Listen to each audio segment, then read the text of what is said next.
नमस्कार मित्रांनो, मराठी ऑप्शन मंत्रा या आपल्या चॅनलवर तुमचं पुन्हा एकदा मनापासून स्वागत आहे. आज आपण मार्केट चार्टचं एक अत्यंत सखोल आणि सोप्या भाषेतील विश्लेषण करणार आहोत. हे विश्लेषण पूर्णपणे कॅन्डलस्टिक चार्ट्सच्या आधारावर असणार आहे, ज्यामुळे तुमची मार्केट समजून घेण्याची पद्धत खऱ्या अर्थाने आणि कायमची बदलेल. आजच्या या विश्लेषणाची रूपरेषा अगदी थोडक्यात पाहूया. आपण कॅन्डलस्टिकची ओळख, तिची अचूक रचना, हिरव्या आणि लाल रंगांची लढाई, ओपन आणि क्लोजमधला तो महत्त्वाचा बदल आणि ब्रॉड मार्केट्समध्ये याचा नेमका वापर कसा करायचा हे सगळं पाहणार आहोत. आणि हो, शेवटी तुमच्यासाठी एक छोटी उजळणी आणि एक मस्त प्रश्नही असणार आहे.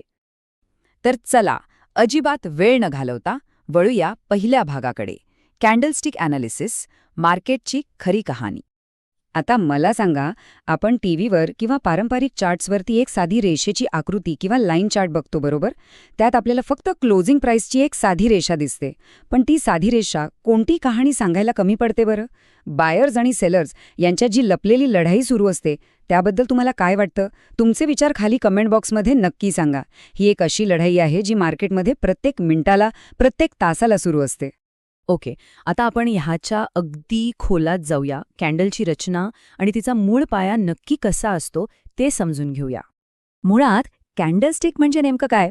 तर हा एक असा प्राइस चार्ट आहे जो एखाद्या विशिष्ट वेळेत, मग ते 1 मिनिट असो, 5 मिनिटे असोत किंवा अगदी पूर्ण 1 दिवस असो, बायर्स म्हणजे आपले बुल्स आणि सेलर्स म्हणजे आपले बेअर्स यांच्यात चाललेलं युद्ध अगदी स्पष्टपणे आपल्या डोळ्यांसमोर उभं करतो. ह्यात आपल्याला हाय, लो, ओपन आणि क्लोजिंग प्राइस अगदी एकाच नजरेत बघायला मिळते. आता ही माहिती खूप रंजक आहे, लक्ष देऊ नाही का? प्राइसचे 4 प्रमुख खांब असतात. मार्केटचं कोणतंही ट्रेडिंग सेशन या 4 महत्त्वाच्या खांबांवर उभं असतं: ओपन, हाय, लो आणि क्लोज. या 4 पॉइंट्सशिवाय ना कोणतीही कॅन्डल तयारच होऊ शकत नाही.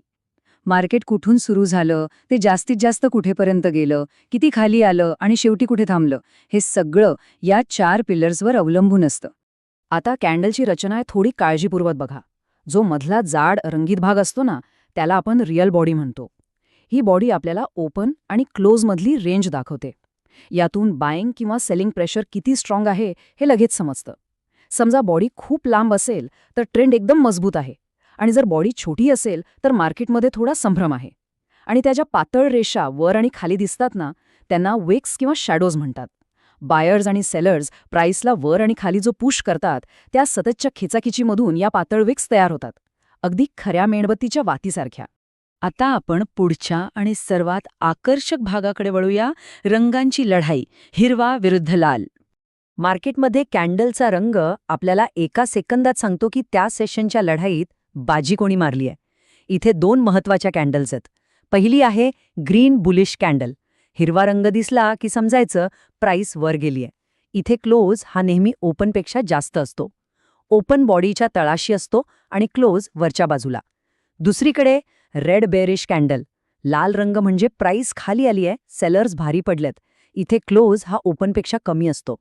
जुन्या पुस्तकांमध्ये या कॅन्डल्स पांढऱ्या आणि काळ्या रंगात दाखवल्या जायच्या, पण आजकाल सगळीकडे हिरवा आणि लाल रंगच वापरला जातो. आता आपण अशा एका सिक्रेटकडे वळणार आहोत, ज्यामुळे चार्ट्स वाचण्याची तुमची पद्धत एकदम अचूक होईल. ओपन आणि क्लोज स्वॅपमधील सर्वात महत्त्वाचा फरक. इथेच बऱ्याच बिगिनर्सचा गोंधळ उडतो.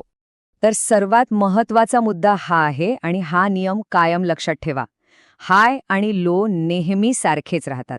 कॅन्डलचा रंग ठरतो तो फक्त आणि फक्त ओपन आणि क्लोजमुळे. होय, अगदी बरोबर ऐकलत. वरच्या आणि खालच्या विक्सचा अर्थ आणि जागा कधीच बदलत नाही. फक्त ओपनिंग आणि क्लोजिंग प्राइस एकमेकांची जागा घेतात. हिरव्या कॅन्डलमध्ये क्लोज वर असतो, तर लाल कॅन्डलमध्ये क्लोज खाली असतो. बाकी हाय आणि लो त्यांची मूळ जागा कधीच सोडत नाहीत. हे खूप महत्त्वाचं आहे. आता हे सगळं तर आपण शिकलो, पण या ज्ञानाचा प्रत्यक्षात ब्रॉड मार्केट्समध्ये वापर कुठे आणि कसा करायचा ते पाहूया. हे नियम फक्त एकाच स्टॉकपुरते मर्यादित नाहीत. हा एक असा युनिव्हर्सल नियम आहे जो सगळीकडे चालतो. मग ते आपलं NSE असो, BSE असो, कमॉडिटी मार्केटसाठी MCX असो किंवा अगदी करन्सी एक्सचेंज असो. जिथे जिथे बायर्स आणि सेलर्स आहेत तिथे कॅन्डलस्टिक्स आहेत, आणि त्यांचे हे नियम जगात कुठेही गेलात तरी कधीच बदलत नाहीत. चला, आता आपण या विश्लेषणाच्या अंतिम टप्प्यात आलो आहोत. सारांश आणि तुमच्या ज्ञानाची छोटीशी चाचणी. हा क्विक रेफरन्स समरी टेबल एकदा व्यवस्थित बघून घ्या. स्क्रीनशॉट काढला तरी चालेल. यात ग्रीन आणि रेड कॅन्डलमधला फरक अगदी स्पष्ट केला आहे. ग्रीनमध्ये बायरचं वर्चस्व असतं तर रेडमध्ये सेलरचं. हाय आणि लो दोन्हीकडे अगदी सारखेच आहेत बघा, पण टॉप ऑफ बॉडी आणि बॉटम ऑफ बॉडी कसे बदलतात हे या टेबलमधून एकदम क्लिअर होतंय. चार्ट्स वाचताना हे नेहमी डोळ्यांसमोर ठेवा. आणि आता वेळ आली आहे तुमच्यासाठी एका प्रश्नाची. तुमचा अभ्यास किती पक्का झालाय हे बघूया. प्रश्न असा आहे, जर क्लोजची प्राइस ही ओपन प्राइसपेक्षा कमी असेल तर कॅन्डलचा रंग कोणता असेल आणि मार्केटवर कंट्रोल कोणाचा असेल?